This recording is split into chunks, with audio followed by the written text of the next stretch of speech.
मुझे काफ़ी सारा कमेंट आया हुआ था कि करंट अफेयर्स पर एक वीडियो बनाया जाए। तो ये मेरा वीडियो उसी पर है, ठीक ना।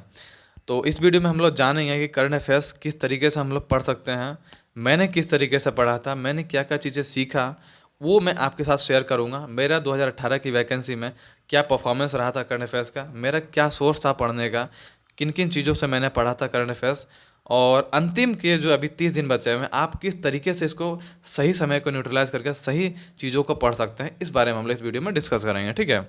और इस वीडियो में हमारा मेन पॉइंट होगा कि हम लोग को क्या क्या पढ़ना चाहिए। इससे कहीं ज़्यादा इंपॉर्टेंट होगा कि किन किन चीज़ों को अवॉइड करना चाहिए, यानी कि किन किन चीज़ों को नहीं पढ़ना चाहिए, ठीक है। तो ये मेरा मेन पॉइंट होगा। तो आइए वीडियो हम लोग स्टार्ट करते हैं। पहला पॉइंट होगा हमारा कि किन किन चीज़ों को पढ़ना है और किन किन चीज़ों को अवॉइड करना है, यानी कि किन किन चीज़ों को नहीं पढ़ना है। एक समझदार व्यक्ति का पता है फ़र्क क्या है। समझदार व्यक्ति बस ये जानता है कि उसको किन किन चीज़ों को नहीं पढ़ना है।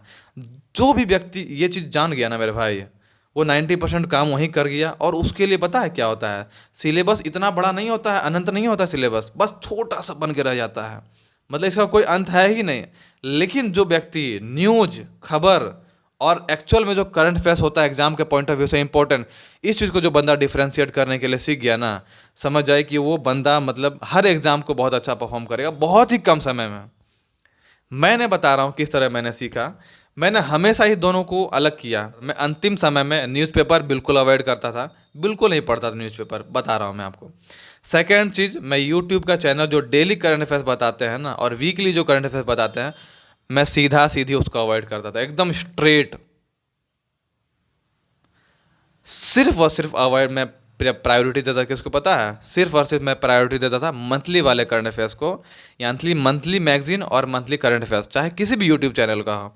क्योंकि जो YouTube channel daily current affairs डाल रहा है, यानी कि डेली 1 घंटे करंट अफेयर्स बता रहा है, ठीक है, तो एक्चुअल महीने में उसका जो करंट अफेयर्स का वीडियो बनेगा कितना घंटे का बनेगा, 30 घंटे का बनेगा ना। लेकिन वो 30 घंटे का नहीं बनता। बनता है कितने घंटे का पता है, 1 से 1.5 घंटे का। क्यों बनता है 1 से 1.5 घंटे का? क्योंकि वो सिर्फ और सिर्फ उसमें वेरी वेरी इंपॉर्टेंट जो भी पार्ट होता है, जो भी क्वेश्चन होता है, सिर्फ उसी को शामिल करता है, ना कि फालतू क्वेश्चन को शामिल करता है। डेली क्या होता है ना कि आपको देखिए, होता है यूट्यूब में क्या होता है ना कि आपको कंटेंट बढ़ाना पड़ता है ताकि लॉन्ग सेशन चले, उससे आपका अच्छा व्यू है, एडवर्टाइजमेंट ज़्यादा अच्छा चले, ज़्यादा अच्छा पैसा बने, ठीक है। इसीलिए उसको लॉन्ग किया जाता है। लेकिन एक्चुअल में जो होता है ना, उसमें आप 1 घंटे का जो करंट अफेयर्स पढ़ रहे हैं, उसमें 90% जीके का पार्ट होता है और आपका 10% या 5% ही बोले तो एक्चुअल में इंपॉर्टेंट करंट अफेयर्स होता है। एक्चुअल में बता रहा हूँ मैं। जो बंदा ये डिफरेंस करने सीख गया ना मेरे भाई, वो बंदा कुछ भी कर सकता है, कुछ भी कर सकता है। जो बंदा करंट अफेयर्स को ना पढ़ करके न्यूज़ को पढ़ रहा है ना, न्यूज़ लोग पता है क्यों पढ़ते हैं? वो लोग सोचते हैं कि हम 10 आदमी के सामने अपने आप को दिखावा करेंगे। ये गलती मत करिए मेरे भाई। मैं बहुत देखता हूँ, मैं अपने लॉज में भी देखता था, अक्सर बता रहा हूँ, जो लोग करंट अफेयर्स पढ़ रहे हैं ना, वो लोग करंट अफेयर्स से ज़्यादा पता है क्या ध्यान ध्यान देते थे?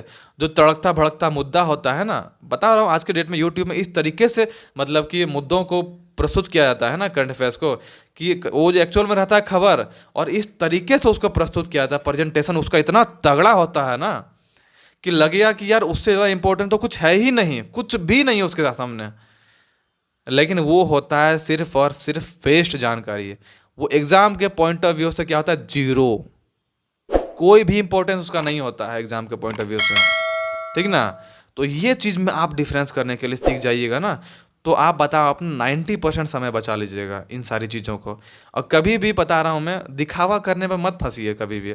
लोग क्या करते हैं ना कि नई नई जो मुद्दे, जो बड़ा बड़ा न्यूज होता है, बड़ा बड़ा मुद्दा होता है, न्यूज़ चैनल का मुद्दा देख करके जो है 10 आदमी के सामने मतलब अपने आप को ज़्यादा दिखावा करते हैं कि हम इस मुद्दे पर इतना बोल सकते हैं। आप अगर वो चीज़ अगर आपको करना है ना, तो आप एग्ज़ाम की अभी 30 दिन पहले मत करिए मेरे दोस्तों, एग्ज़ाम के बाद करिएगा, या तो एग्ज़ाम के 6 महीना पहले करिएगा। लेकिन एग्ज़ाम में क्या होता है ना कि हमेशा दिखावा नहीं करना रहता है, आपको एक्चुअल चीज़ें पढ़नी रहती हैं। मैं बता रहा हूँ, मैं जब पढ़ता था ना, तो मैं बता रहा हूँ, मैं 10 आदमी के सामने बोलने में बिल्कुल भी असक्षम था किसी भी मुद्दे को लेकर के, क्योंकि वो होता था राजनीतिक मुद्दा या कोई खबर वाला मुद्दा। जो करंट अफेयर्स का एक्चुअल मुद्दा होता था ना, उसमें मैं अच्छा रहता था, लेकिन बाकी सारी चीज़ों में बिल्कुल बेकार रहता था। क्यों बता रहा हूँ मैं? क्योंकि मैं 2 साल कंटिन्यू करंट अफेयर्स पढ़ा था और उसमें मैंने बहुत सारी चीज़ें सीखी। एक्चुअल में करंट अफेयर्स को मैंने छांटना सीख गया। सबसे बड़ा कला मेरे भाई, सबसे बड़ा कला बता रहा हूँ मैं। और मेरा सोर्स क्या था पढ़ने का, मैं बता रहा हूँ। और ये आप लोग देख सकते हैं, ये मैगजीन है, मंथली मैगजीन है, ठीक ना, इसको प्रतियोगिता दर्पण कहते हैं। और ये जो मंथली मैगजीन है, मैं मंथली मैगजीन को प्रीफर करता था। अगर आप मंथली मैगजीन नहीं ले रहे हैं मेरे भाई, तो आप वार्षिकांक ले सकते हैं, किसी का भी। लेकिन बस पढ़ने का तरीका ही सारा डिपेंड करता है। आप स्पीडी का ले सकते हैं, प्रतियोगिता दर्पण का ले सकते हैं, चाहे रुक्मणी प्रकाशन का ले सकते हैं, चाहे किरण का ले सकते हैं, जो भी आपको लगे, ठीक ना, क्योंकि उसमें सारा मुद्दा होता है, ऐसा कोई बात नहीं है। लेकिन बस आपके अंदर मैच्योरिटी आना चाहिए, आपके अंदर छांटने का क्षमता होना चाहिए कि आप सही चीज़ों को और गलत चीज़ों को छांट सकिए। जब आप छांटना सीख गए ना मेरे भाई, 90% आपका काम हो गया, ठीक है।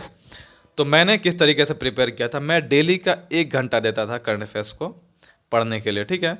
मॉर्निंग का 1 घंटा देता था, क्योंकि मॉर्निंग में थोड़ा नई चीज़ों को पढ़ने में इंटरेस्ट आता है, ठीक ना। तो मैं मॉर्निंग का 1 घंटा देता था। 1 घंटे में क्या करता था, मैं 1 घंटा में पुरानी चीज़ों को रिवीजन भी करते जाता था। ऐसा नहीं कि सिर्फ पढ़ता ही था, क्योंकि मेरी पढ़ी हुई सारी चीज़ें की थी, ठीक ना।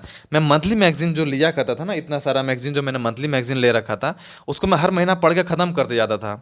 वहाँ पर बता रहा हूँ मैं, और मेरा वहाँ 2 साल कंटिन्यू प्रतियोगिता दर्पण और सामान्य ज्ञान, इतना पूरा बंडल पूरा भर गया था बोरा का, ठीक ना। तो उसको मैं हर महीना पढ़ के ख़त्म कर दिया था, क्योंकि सारा मेरा पढ़ा हुआ चीज़ था, मैंने सिर्फ उसको रिवीजन करना था। और डे का 1 घंटा रिवीजन करने के लिए एक्चुअली एनफ रहता है। आप अगर 15 से 20 मिनट अगर आप रिवीजन करते हैं, मैं 50 मिनट अगर पढ़ता हूँ उसको, तो 50 मिनट में मैक्सिमम बता रहा, 15 से 20 मिनट जो होता है वो रिवीजन का होता है, 15 मिनट का, ठीक है।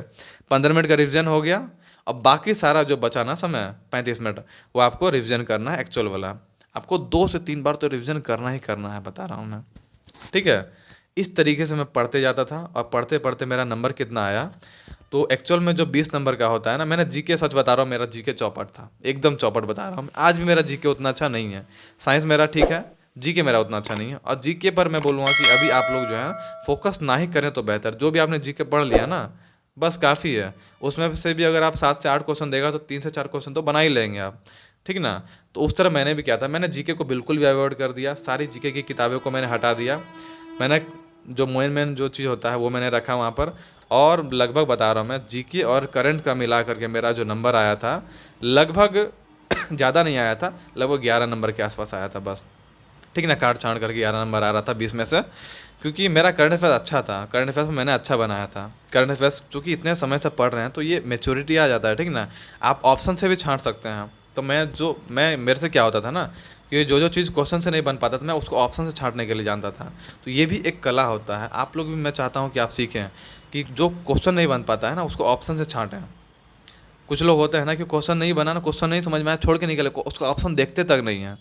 लेकिन जब आप क्वेश्चन पढ़ने के बाद जब उसका ऑप्शन देखते हैं ना मेरे भाई, तो ऑप्शन से आपका बहुत माइंड खुलने लगता है कि मतलब 3 ऑप्शन ऐसा होगा ना, 2 ऑप्शन की उससे रिलेटेड होगा ही नहीं, और 2 ऑप्शन में आपको कन्फ्यूजन होगा। तो 2 ऑप्शन में क्या होता है कि आपका जो रेशियो बनता है, जैसे 80-20 का रेशियो बनता है, आप चांस है कि आपका 80% ये सही हो और ये 20% सही हो, तो आप 80% को मार के निकल जाए। लेकिन जिसमें डाउट लगे ना, उसको आप स्किप कर सकते हैं, ठीक है। लेकिन अटैम्प्ट लेने की कोशिश करनी चाहिए आदमी को, चूँकि ये पढ़े लिखे हैं लोग, सभी पढ़े हैं, तो उनका सेंस जो है अच्छा ही काम करेगा, ठीक है। तो चांसेस अच्छा बनता है कि वो सही करें। तो अटैम्प्ट हमेशा लिया करिए। मैं अटैम्प्ट लेने में कभी कमी नहीं करता था, मैं हमेशा बता रहा हूँ। और मेरी मैक्सिमम चीज़ें सही होती थी। सोर्स आपको क्या आप चूज कर सकते हैं, तो आप लोग प्रतियोगिता दर्पण अगर वार्षिकांक यूज कर सकते हैं तो कर सकते हैं। जो भी मंथली मैगजीन ले रहे हैं ना, तो बहुत अच्छी बात है, ठीक ना। और वार्षिकांक जो लीजिएगा ना, उसमें आपको सारा मुद्दा आपको मिल जाएगा। मैं अगर आप बताने लगूंगा तो फिर मतलब बहुत लंबा हो जाएगा वीडियो, ठीक ना। तो आप जितना भी वार्षिकांक आता है ना, उसका इंडेक्स आप देखिएगा, मतलब सामने वो जो सूची होता है ना, उसमें आपको सारा मुद्दा मिल जाएगा। एक एक मुद्दा को हर रोज खत्म करिए अगर आप वार्षिकांक पढ़ते हैं, तो अगर मंथली मैगजीन पढ़ते हैं तो बहुत ही अच्छा है, ठीक ना। क्योंकि जो एग्ज़ाम होता है वो 30 दिन नहीं चलता है सिर्फ, अभी अभी 2 महीना 3 महीना 4 महीना कंटिन्यू एग्ज़ाम चलता है। तो उसमें क्या होता है कि क्वेश्चन ही ख़त्म होने लगता है, तो इसलिए इंपॉर्टेंट से ज़्यादा अब डीप में जाने लगा है।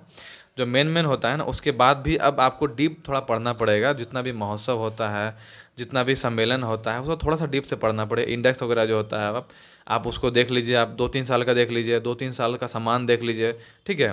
पहले और दूसरे साल का इंपॉर्टेंट होगा, लेकिन कभी कभी तीसरे साल का भी पूछ लेता है। तो इस वीडियो में हम लोगों ने क्या क्या डिस्कस किया, तो सबसे पहला हम लोगों को क्या क्या नहीं पढ़ना है। पहला, आपको न्यूज़पेपर नहीं पढ़ना है। सेकंड, आपको डेली करंट अफेयर्स वाला नहीं पढ़ना है। आपको वीकली करंट अफेयर्स भी नहीं पढ़ना है। सिर्फ आपको मंथली करंट अफेयर्स पढ़ना है, यूट्यूब से अगर पढ़ना चाहें तो। और मंथली जो है मैगजीन पढ़ना है, और वार्षिकांक जो होता है ना, वो पढ़ना है, ठीक है। और कितने साल का पढ़ा जाए, लोग पूछते हैं, तो मैं बोलूँगा मेरे हिसाब से 1.5 साल का पढ़ना काफ़ी होता है, ठीक है। 1.5 साल यानी 18 महीने का इनफ होता है एक्चुअल में, 1 साल से लेकर 1.5 साल तक का। और जो लोग बोलते, कभी कभी होता क्या है ना कि 2 साल पुराना ही पूछ लेता है। 2 साल पुराना क्या होता है पता है? बहुत बड़ा मुद्दा जो होता है ना, सिर्फ वही पूछा जाता है, उससे ज़्यादा नहीं होता है। और जैसे कि हो गया किताब वगैरह, लेखक हो गया, ऑथर हो गया, जैसे भारत का स्थान हो गया, या प्रमुख अवार्ड हो गया जो कि खेल से रिलेटेड हो, चाहे किसी भी राजनीतिक स्तर पर हो, तो वो जो बहुत ज़्यादा इंपॉर्टेंट है, बहुत ज़्यादा हाईलाइटेड चीज़ हुआ रहता है ना, सिर्फ वही चीज़ होता है 2 साल पुराना, बाकी और नहीं होता है। नॉर्मली बता रहा हूँ, 1 से 1.5 साल का करंट अफेयर्स जो है इनफ होता है एग्जाम के पॉइंट ऑफ व्यू से, ठीक है। अगर आप इतना रिविजन कर लेते हैं मेरे भाई, तो हमको नहीं लगता है कि आपका एग्जाम में 60% से कम आने वाला है।